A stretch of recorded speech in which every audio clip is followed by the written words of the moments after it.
5 দিন ধরে কুড়িগ্রামের রৌমারী সীমান্তের শূন্যরেখায় অবস্থান করছেন 9 জন। খোলা আকাশের নিচে মানবেতর দিন কাটছে তাদের। এই মুহূর্তে রৌমারী সীমান্তে আছেন সহকর্মী বাদশা সৈকত। সরাসরি যাব তার কাছে।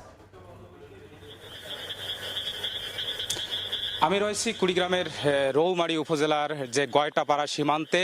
এখানে আসলে গত রোববার অর্থাৎ 5 দিন আগে এই সীমান্ত দিয়ে আসলে 6 জনকে পুশ ইনের চেষ্টা করেছিল বিএসএফ, এবং সেই পুশ ইনের শিকার যে লোকজন তাদেরকে কিন্তু এই সীমান্তে এনে রাখা হয়েছে, এবং তাদেরকে যে আন্তর্জাতিক সীমানা পিলার 1060 তার ঠিক পাশেই কিন্তু যে ভারতের অংশে রাখা হয়েছে শুধুমাত্র একটি প্লাস্টিকের ছাউনির নিচে। এবং আমরা যেটা দেখেছি যে গত রাত থেকে কিন্তু প্রচুর বৃষ্টিপাত হচ্ছিল, এবং এখানে আরেকটি বিষয় হলো যে এখানে যে 6 জনকে রাখা হয়েছিল, 2 শিশু এবং তার 2 বাবা মা এবং 2 যুবককে আমরা সকালে এসে যেটি দেখেছি যে আসলে 2 শিশু এবং তার 2 বাবা মা কিন্তু এখানে নেই। তাদেরকে কোন দিকে সরিয়ে নেওয়া হয়েছে নিরাপদ জায়গায় সেটি কিন্তু এখানে আমরা কোনোভাবে মানে জানতে পারিনি, কারণ বিজিবির সাথে আমরা কথা বলেছি, তারাও বিষয়টি জানে না। কারণ রাতের দিকে যখন বৃষ্টি হয় তখন তাদেরকে নিরাপদ জায়গায় নিয়ে যাওয়া হয়েছে, এবং এখন এই মুহূর্তে এখানে কিন্তু এই ছাউনির নিচে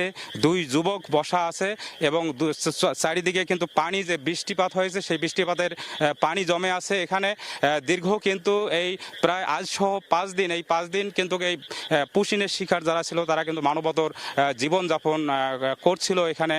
করার পর এখন 4 জনকে যদিও কোথাও সরিয়ে নেওয়া হয়েছে, বাকি 2 জন কিন্তু এখনো মানবতর জীবনযাপন করছে। তাদের কিন্তু সেখানে যে পর্যাপ্ত খাওয়া দাওয়ার ব্যবস্থা নেই, এবং সেখানে বিশুদ্ধ পানির ব্যবস্থা নেই, সেখানে তাদের যে স্যানিটেশন সেটার ব্যবস্থা নেই।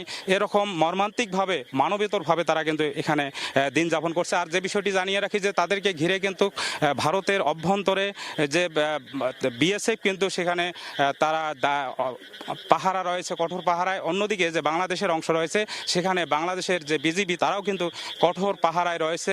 আসলে দুই দেশের যে সীমান্ত রক্ষী বাহিনী রয়েছে তারা কিন্তু আসলে সিদ্ধান্তের অপেক্ষায় আছে, কারণ যদি 2 দেশের যেহেতু এটি পুশিনের ঘটনা, নাগরিকত্বের দ্বন্দ্বের ঘটনা, যার কারণে তারা কিন্তু উচ্চ পর্যায়ের যে উচ্চ মহলের নির্দেশের অপেক্ষায় আছে তাদের বিষয়ে সিদ্ধান্ত নেওয়ার জন্য। এই ছিল কুড়িগ্রামের গয়টাপাড়া সীমান্তের সর্বশেষ।